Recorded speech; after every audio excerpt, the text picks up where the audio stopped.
फातिमा रोए जा रही थी। इसे आमिर से ऐसी उम्मीद ना थी। क्या कुछ इसने आमिर के लिए नहीं किया था? कौन सी ऐसी कुर्बानी थी जो इसने नहीं दी थी? वो सोच भी नहीं सकती थी कि इसका हर दिल अजीज़ इस पर कभी इतना बड़ा इल्ज़ाम लगा सकता है।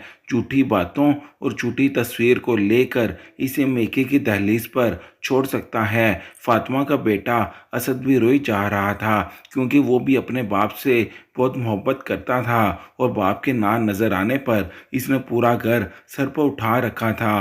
फातिमा का तो दिल जैसे हर चीज़ से उठ चुका था। कुछ भी अच्छा नहीं लग रहा था। इसकी वालदा कहने लगी कि तुम दिल बुरा मत करो। अल्लाह ताला अपने बंदों पर वो बोझ नहीं डालता जो वो उठा नहीं सकते।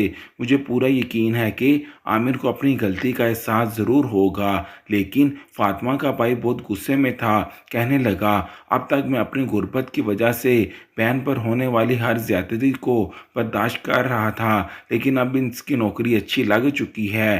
कहने लगा कि मेरी बहन कोई खिलौना नहीं है कि जब चाहे आमिर की बहन इस पर इल्ज़ाम लगा दे और वो बहन की बातों में आके मेरी बहन को बाहर निकाल दे, और जब इसे गलती का एहसास हो तो लेने आ जाए। फातिमा वापस कभी भी आमिर के साथ नहीं जाएगी। मेरी बहन की दो रोटियां मुझ पर भारी नहीं हैं। अगर इस बार भी हमने फातिमा को आमिर के साथ वापस भेज दिया तो फिर वो दोबारा यही काम करता रहेगा। जो इसका जी चाहेगा वो इल्ज़ाम लगाया करेगा, और जब इसके घर वालों का जी चाहेगा वो मेरी बहन को बदकिरदार साबित करेंगे, और वो इनकी बातों में यकीन करके फातिमा को आए रोज़ मेके छोड़ जाएगा। मेरी बहन इतनी भी गिरी परी नहीं है। इन लोगों का जो चीज़ चाहे वो इसके साथ करते रहें। क्या नहीं सहा इसने सारी ज़िंदगी का सब्र, इसी के हिस्से में रह गया है। पहले मैं छोटा था, तालीम हासिल कर रहा था, लेकिन अब मेरी नौकरी बहुत अच्छी कंपनी में लग चुकी है।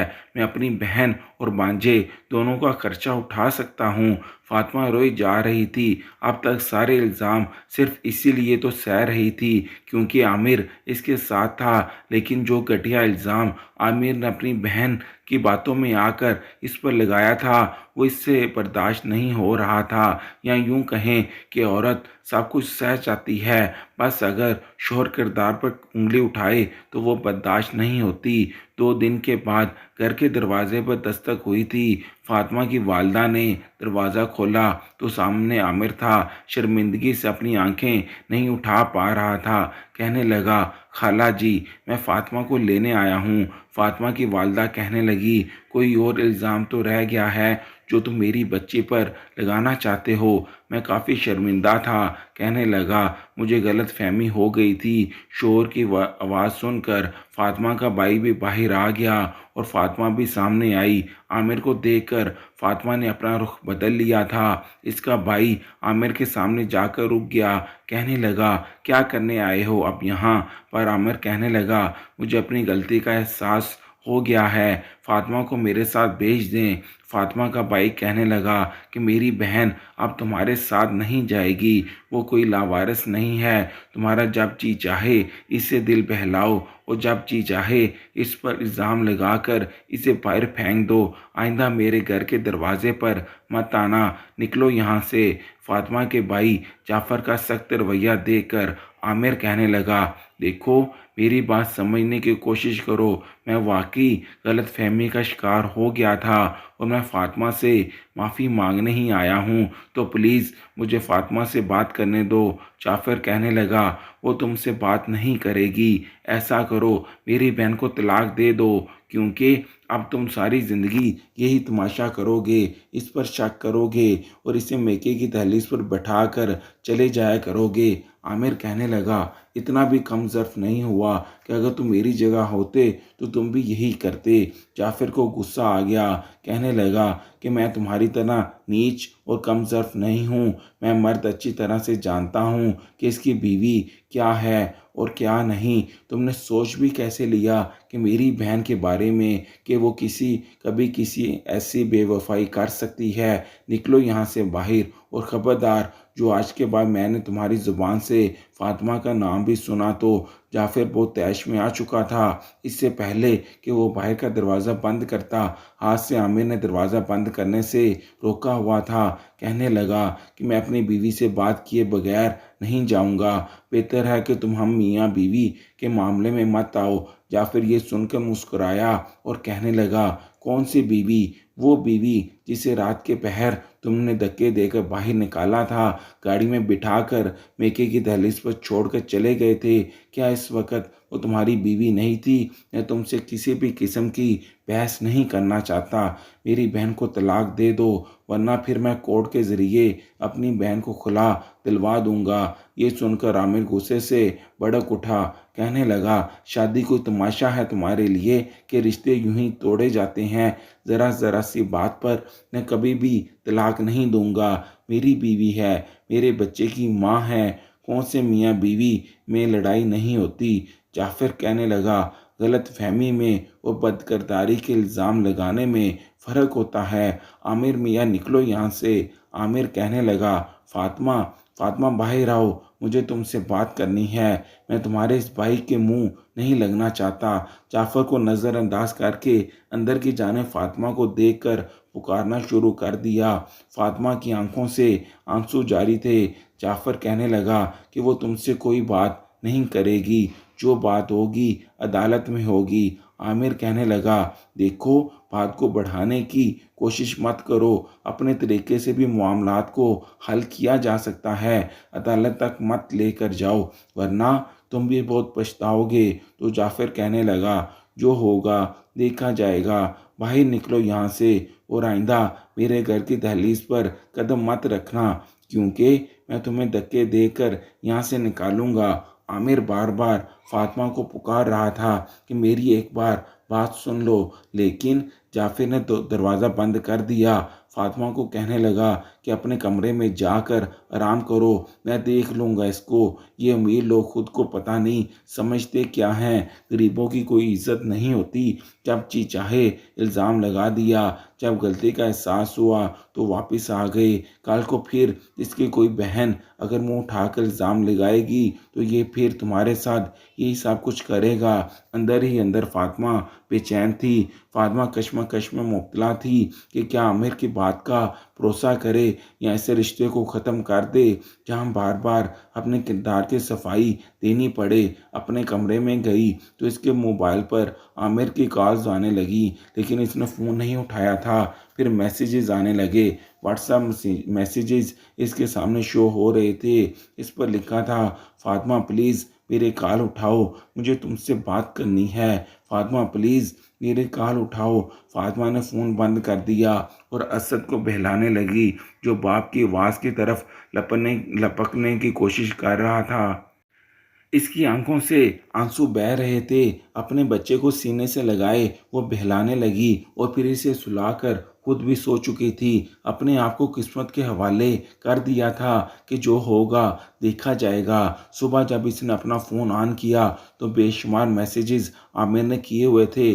बहुत सी मिस कॉल्स आई हुई थीं, लेकिन जब भी वो ये सोचती कि आमिर से बात करे, आंखों के सामने वही मंजर लहराने लगता जब इसने बहन की बात पर भरोसा किया था और फातिमा पर शक किया था।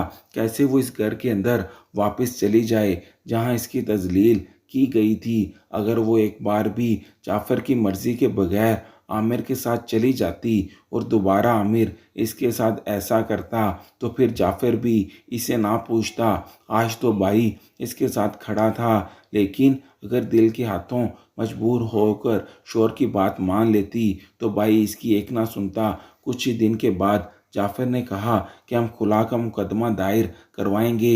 ये सुनकर फातिमा का दिल मुट्ठी में आ गया था, लेकिन चुप थी। आमिर के पास इस वक्त कोर्ट की तरफ से इसके पास खुला के आर्डर आए थे। वो पहली पेशी पर इसको बुलाया था। वो एक बार फिर फातिमा के घर पहुंच गया। इस वक्त जाफ़र ऑफिस में था। घर पर सिर्फ फातिमा थी और इसकी वालदा थी। जब आमिर की आवाज़ इसकी वालदा ने सुनी तो दरवाज़ा खोलने से साफ इनकार कर दिया था। आमिर कहने लगा, फातिमा से कहें कि बस एक बार मेरी बात सुन लें, अदालत तक मामला ना लेकर जाएं, मेरी बात सुन लें। देखो, वो जो कुछ कहेगी मैं करने के लिए तैयार हूँ। लेकिन फातिमा ने साफ इनकार कर दिया था। दरवाजे के पास आई, कहने लगी, मुझे आपकी कोई बात नहीं सुननी। आप सिर्फ मारिया की बात सुने, इसकी बात को सच समझें या फिर तस्वीरों को सच समझें जो आपने देखी थी। तब मैं आपकी मिन्नत समाजत करती रही थी कि एक बार, सिर्फ एक बार मेरी बात सुन लें, लेकिन आपने मेरी एक नहीं सुनी थी। तो फिर मुझसे उम्मीद क्यों रख ली? इसलिए कि मैं गरीब हूँ और मेरी कोई इज्जत नहीं है। वो कहने लगा, दरवाज़ा खोलो, खुदा के लिए फातिमा, जो तुम कर रही हो ठीक नहीं कर रही। फातिमा, जज्बात में आकर तुम ज़िंदगी का बहुत गलत फैसला कर रही हो। एक बार मेरी बात सुन लो। लेकिन फातिमा अपने कमरे में चली गई। वो काफ़ी देर दरवाज़ा खटखटाता रहा और फिर वापस चला गया। पहले पेशे पर वो आया था। इसकी नज़र फातिमा पर जमी हुई थी। फातिमा जाफ़र के साथ बैठी हुई थी, आंखें रो रो कर सुर्ख हो चुकी थीं। मैं जानता था मोहब्बत इसके दिल में भी मौजूद है, नाराज़ है, लेकिन ऐसा मुमकिन नहीं कि वो मुझसे मोहब्बत ना करती हो। जाफ़र के वकील ने आमिर पर बहुत सारे इल्ज़ामात लगाने थे। कहता था कि आमिर पहले भी कई बार फातिमा पर हाथ उठा चुका है। अपने घर वालों के कहने पर इसने फातिमा के साथ बहुत बदसलूकी का मुजाहिरा किया है और फिर आखिर में इस पर बदकिरदारी का इल्ज़ाम लगाकर रात के अंधेरे में इसे धक्के मारकर बाहर निकाल दिया। वो अकेली अपने बच्चे को लेकर जाने कैसे घर पहुंची। सच्ची झूठी सारी कहानी वकील ने सुना दी थी ताकि इसका केस मजबूत हो सके। आमिर ताज्जुब से फातिमा को देख रहा था। जय ने आमिर से पूछा कि क्या ये सच है? आमिर कहने लगा कि मैंने गलत फहमी की बुनियाद पर अपनी बीवी पर शक किया था और जिस तरह की तस्वीरें मेरे मोबाइल पर बेची गई थीं, मेरी जगह आप भी होते तो अपनी बीवी पर शक ज़रूर करते। लेकिन जैसे ही मुझे सच्चाई का इल्म हुआ, मैं फातिमा के घर इसे लेने गया था, लेकिन इसके भाई ने भेजने से साफ इनकार कर दिया। मैं फातिमा से एक बार बात करना चाहता हूँ, लेकिन इसके भाई ने मुझे मौका नहीं दिया और वकील साहब मुझ पर बहुत सारे इल्ज़ामात गलत लगा रहे हैं। मेरी गलत फहमी को कुछ और ही रंग दिया जा रहा है। मेरी सिर्फ अदालत से गुजारिश है कि मुझे सिर्फ एक बार अपनी बीवी से मिलने की इजाज़त दी जाए। मैं इसके सामने अपनी सारी सच्चाई बताना चाहता हूँ, लेकिन मैं चाहता हूँ कि मैं अकेले में इससे मुलाकात करूँ ताकि इसे कोई भी बहकाने और भड़काने वाला ना हो, क्योंकि जब मियाँ बीवी में तीसरे और चौथे लोग शामिल होते हैं तो इनका घर कभी नहीं बसता। जो गलती मैंने अपनी बहन की बातों में आकर की थी, मैं नहीं चाहता कि फातिमा भी अपने भाई की बातों में आकर वो करे। यानी आपसे सिर्फ एक गुजारिश है कि मुझे मेरी बीवी से अलहदगी में मिलने का मौका दिया जाए या मुझे 1 महीने का वक़्त दिया जाए।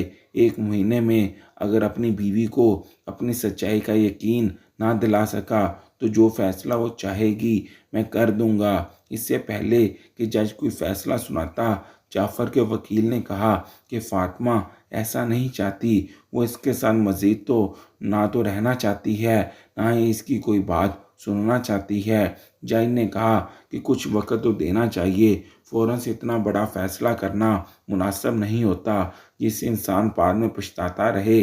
मियाँ बीवी हैं, अगर आपस में गलत फहमी दूर करना चाहते हैं तो इन्हें एक मौका तो ज़रूर मिलना चाहिए। जज ने 1 हफ्ते का वक़्त दिया था और 1 हफ्ते फातिमा को आमिर के साथ रहना था और अगर वो फिर भी तलाक लेना चाहती तो फ़ैसला फातिमा के हक़ में दे दिया जाता। फातिमा वापस ससुराल जाना नहीं चाहती थी जहाँ पर इस पर इल्ज़ाम लगा था। अदालत की बर्खास्त होते ही जाफ़र ने फातिमा का हाथ पकड़ा और इसे अपने साथ ले जाने लगा। आमिर तेज तेज कदमों से इसके जानब बढ़ा था। कहने लगा, बेहतर है कि तुम जज के फैसले की पासदारी करो। मेरी बीवी और मेरा बच्चा मेरे हवाले कर दो। जाफ़र कहने लगा कि रात को आके ले जाना। ये कहने के बाद वो फातिमा को अपने साथ ले गया। घर ले जाकर इसे कहने लगा कि फ़ैसला तुम्हारे हाथ में है फातिमा, वो सोच समझ कर फैसला करना। आमिर की बातों में आकर अपने आप को दोबारा से इसी जहन्नुम में मत धकेल देना। मैं बार बार तुम्हारा साथ नहीं दे सकूँगा क्योंकि मेरे पास हर बार वकील को भरने के लिए पैसे नहीं हैं। आमिर की चिकनी चपटी बातों में आने की ज़रूरत नहीं है। फातिमा ने हाँ में सर हिला दिया। रात को जब आमिर इसे लेने आया तो बाप को देखकर असर लपकता हुआ इसकी गोद में गया था। आमिर ने भी इसे गोद में भरते हुए अपने सीने के साथ लगा लिया, इसे चूमने लगा, प्यार करने लगा। फातिमा गाड़ी में खामोशी से बैठी गाड़ी से बाहर देखती रही। आमिर ने असद को अपने गोद में बैठा लिया था और इसे गोद में बैठाए ड्राइविंग करता रहा। गाहे बगाहे वो फातिमा को भी देख रहा था, जो बिल्कुल खामोश थी और खिड़की से बाहर देख रही थी। इसे वही मंज़र याद आ रहा था कि कैसे गाड़ी में धकेल कर इस मैंने इसे बैठाया था और इसे मैके छोड़ आया था। कितनी रो रही थी, इसके आगे हाथ जोड़ रही थी कि आमिर, खुदा के लिए आप कैसे मुझ पर शक कर सकते हैं, कैसे समझ सकते हैं कि मैं आपके अलावा किसी और के साथ बात भी कर सकती हूँ। मैंने हमेशा सिर्फ आपसे मोहब्बत की है। लेकिन इस वक्त आमिर ने इसकी कोई बात नहीं सुनी थी और अब जब अपनी बहन को खुद रंगे हाथों पकड़ा तो फिर मेरा ख्याल आ गया, भला ये कैसी मोहब्बत थी आमिर के लिए। फातिमा के दिल में बदगुमानी बढ़ती जा रही थी। जैसे ही घर के सामने दरवाजे पर गाड़ी खड़ी हुई, इसका दिल ज़ोर ज़ोर से धड़कने लगा था। जानती थी कि अब सबकी तंज़िया बातें और हतक अमेज़ रवैया इसका मुंतज़िर होगा। जैसे ही चौकीदार ने दरवाज़ा खोला, गाड़ी पोर्च में खड़ी की, आमिर फ्रंट डोर खोलकर गाड़ी से उतरकर फ़ौरन से फातिमा का दरवाज़ा खुद खोला। इसकी जाने अपना हाथ भी बढ़ाया, लेकिन इसने इसके हाथ को नज़रअंदाज करके खुद ही गाड़ी से बाहर निकल गई और सीधी अपने कमरे में गई थी। अपनी दोनों नंदों में से किसी से भी बात नहीं की थी। इस घर का माहौल अब भी वैसा ही था। जो रवैया पहले उन्होंने फातिमा के साथ रखा था, वैसा ही रवैया जब उन्होंने निम्रा के साथ शुरू किया तो निम्रा की चरब ज़ुबान सुनकर इसकी दोनों नंदों को ही खामोश होना पड़ा। फातिमा को देखकर तो जैसे दोनों नंदें खुश हो गई थीं कि चलो अच्छा है, घर का काम अब इन्हें नहीं करना पड़ेगा। फातिमा आ गई है और आमिर इससे सारे घर के काम करवाएगा। अलबत्ता मारिया चुप चुप सी थी। असद आमिर की गोद में ही सो चुका था। आमिर ने असद को बेड पर लटा दिया। फातिमा ने अपना तकिया दुरुस्त किया और सोने के लिए लेटने लगी तो आमिर इसके पास आ गया। कहने लगा, फातिमा, मैं तुमसे कुछ कहना चाहता हूँ। लेकिन वो कहने लगी कि आमिर, मुझे इस वक्त नींद आ रही है। ये कहकर वो लेट गई। आमिर ने एक ठंडी गहरी सांस ली और अपनी जगह पर जाकर लेट गया, लेकिन नींद आंखों से कोसों दूर थी। इसने हमेशा इसका साथ दिया था। सुबह इसकी आंख शोर शराबे से खुली थी। बाहर निम्रा का मारिया से झगड़ा हो रहा था। उमर की भी चीखने की आवाज़ें आ रही थीं। आमिर की भी आंख खुल गई थी। दोनों मियाँ बीवी कमरे से बाहर गए तो निम्रा का हाथ जला हुआ था और वो रो रही थी। कह रही थी कि मारिया ने जानबूझकर गर्म चाय इसके हाथ पर गिरा दी है। मारिया कहने लगी कि ये झूठ बोल रही है, मैंने ऐसा कुछ नहीं किया। लेकिन उमर बहुत गुस्से में था। कहने लगा कि तुम वैसे भी किसी को जीने नहीं देती, तुम्हें आदत है हर एक पर इल्ज़ाम तलाशी करने की, इसलिए मैं तुम्हारी बात पर बिल्कुल भरोसा नहीं करूँगा। फिर आमिर से कहने लगा कि इसकी जैसे तैसे कहीं भी शादी करके इसको दफ़ा करें। जब तक ये इस घर में है ये हमारी बीवियों को खुश नहीं रहने देगी। अगर दोबारा मारिया ने आपके साथ ऐसा कोई भी रवैया किया तो मैं इसके ऊपर हाथ उठाने से भी गुरेज नहीं करूँगा। इससे पहले कि मारिया आगे बढ़कर कुछ कहती, उमर ने इसे गुस्से से डांटना शुरू कर दिया और निम्रा को लेकर अपने कमरे में चला गया। मारिया कहने लगी, भाई, मैं सच कह रही हूँ, मैंने निम्रा के हाथ पर चाय नहीं गिराई, वो झूठ बोल रही है। आमिर कहने लगा, तुम्हारा सच और झूठ मैं देख चुका हूँ, मुझे बनाने की कोशिश मत करो। जल्द अज जल्द तुम्हारा निकाह किसी से भी कर दूंगा, या फिर अपने इसी आवारा आशिक से कहो कि अपना रिश्ता बेच दे, मैं तुम्हें इसी के साथ चलता कर दूंगा। ये कहना था कि सादिया भी वहाँ आ गई। कहने लगी, तुम्हें शर्म नहीं आती बहन के लिए ऐसे अल्फाज इस्तेमाल करते हुए? आमिर कहने लगा, बहन को शर्म नहीं आई थी ऐसे काम करते हुए? वो इल्ज़ाम मेरी बीवी पर लगाती है।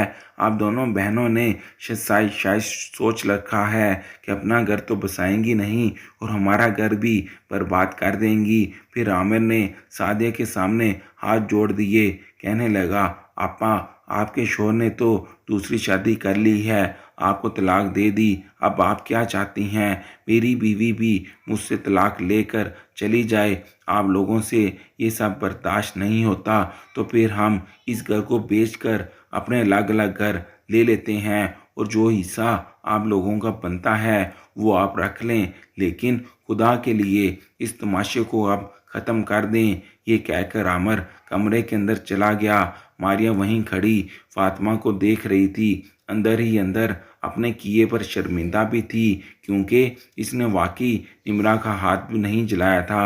निम्रा ने जानबूझकर ये ड्रामा रचाया था। इसे समझ आ गई थी कि निम्रा वही खेल इनके साथ खेल रही है जो कभी मैं फातिमा के साथ खेला करती थी। इसलिए फातिमा के सामने आकर इसके सामने हाथ जोड़ने लगी, कहने लगी, मुझे माफ़ कर दो फातिमा। फातिमा कहने लगी कि तुम्हारी माफ़ी मेरे दिल में आए हुए मैल को ख़त्म नहीं कर सकती। मैंने तुम लोगों का कभी कुछ नहीं बिगाड़ा, हमेशा तुम लोगों को अपनी छोटी बहनों की तरह समझकर खिदमत की, लेकिन तुम्हारी वजह से जो रूह मैंने अपने शौहर का देखा है, मेरा जी नहीं चाहता कि मैं इसके साथ ज़िंदगी गुजारूं। मैं तुम लोगों की शक्लें भी दोबारा नहीं देखना चाहती। अल्लाह ताला तुम लोगों की किए की सज़ा भी दे रहा है, लेकिन तुम लोगों ने चश्मपोशी इख्तियार कर रखी है, वरना सादे आज अपने घर में आबाद होती और इसका शौहर इसे यूं छोड़कर ना चला जाता। लेकिन सादे की तवज्जो अपने घर की बजाय अपने मेके पर थी। इसके नज़दीक ये ज़्यादा ज़रूरी था कि इसके भाई भाभी आपस में कैसी ज़िंदगी गुजार रहे हैं। कहीं भाई अपनी बीवी को खुश तो नहीं रख रहा, और अगर रख रहा है तो क्यों रख रहा है? तुम लोग भाभियाँ सिर्फ इसलिए लाती हो ताकि वो तुम्हारे गुलाम बन सकें और तुम इनसे घर के सब काम करवाओ। मुझे वैसे भी यहाँ नहीं रहना, मेरा यहाँ दम घुटता है, जहाँ हर वक्त सिर्फ साजिशें होती रहती हैं। कभी भी किसी के खुलूस को या फिर इसकी खिदमत को नहीं देखा जाता, सिर्फ इसके खिलाफ मनसूबाबंदी की जाती है, इसे बदकिरदार साबित किया जाता है। मारिया का रिश्ता टूट चुका था, सादिया को तलाक हो चुकी थी, दोनों ही अपनी ज़िंदगी बर्बाद कर चुकी थीं, क्योंकि इनकी नज़र हमेशा अपने भाइयों पर रहती थी कि कहीं वो खुश ना रह सकें। वो हमेशा अपनी बहनों और माँ के ग़ुलाम बने रहें और बीवियों को माँ बहनों की खिदमत गुजारी के लिए रख सकें, हमेशा भाइयों पर हुकूमत करती रहें। और इसके चक्कर में दोनों ही अपने अपने घर बर्बाद कर चुकी थीं। फातिमा वापस कमरे में आ गई। आमिर अपने ऑफिस के लिए तैयार हो रहा था। ना तो आज फातिमा ने इसके ऑफिस के कपड़े निकाले थे और ना ही इसकी टाई बांधने के लिए आगे बढ़ी थी, बल्कि सोए हुए असद के पास जाकर बैठ गई। आमिर ड्रेसिंग टेबल के शीशे से ही देख रहा था, फिर खुद ही फातिमा से कहने लगा कि प्लीज़ मेरी टाई बांध दो। फातिमा इसके पास आई, इसकी टाई बांधने लगी तो इसने दोनों हाथ इसके कंधों पर रखे थे।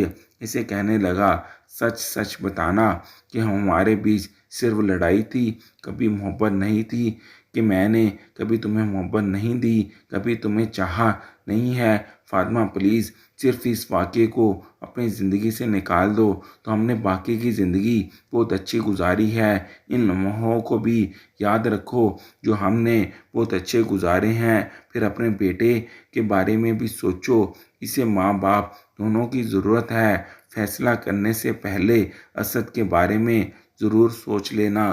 फातिमा ने कोई जवाब नहीं दिया। इसकी टाई बांधकर इसके हाथ अपने कंधे से पीछे कर दिए।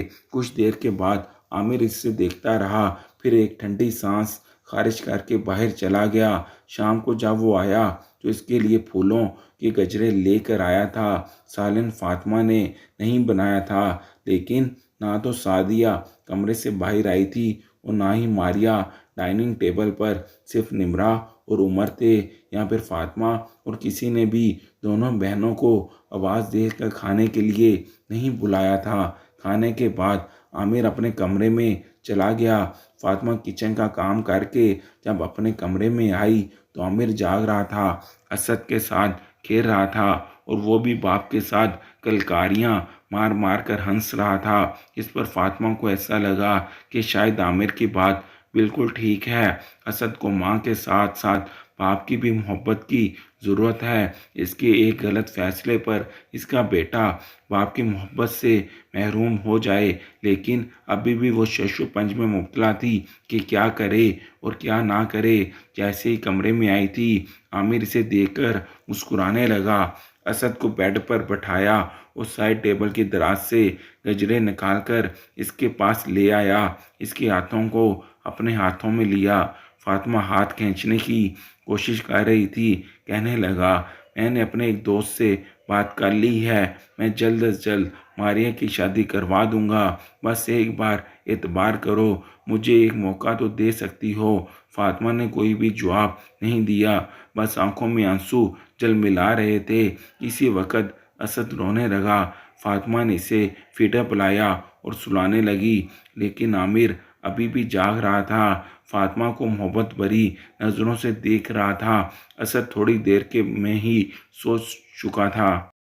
फातिमा इसके बराबर में लेट गई, आंखें बंद कर ली थीं। अभी भी फूलों के गजरे इसके हाथों में ही थे। जब इसे ये महसूस हुआ कि इसके हाथ आमिर की मजबूत गिरफ्त में हैं, इसने आंखें खोल ली तो आमिर इसका हाथ पकड़कर अपने होंठों के करीब ले जा रहा था। फातिमा ने फौरन से अपना हाथ खींचा।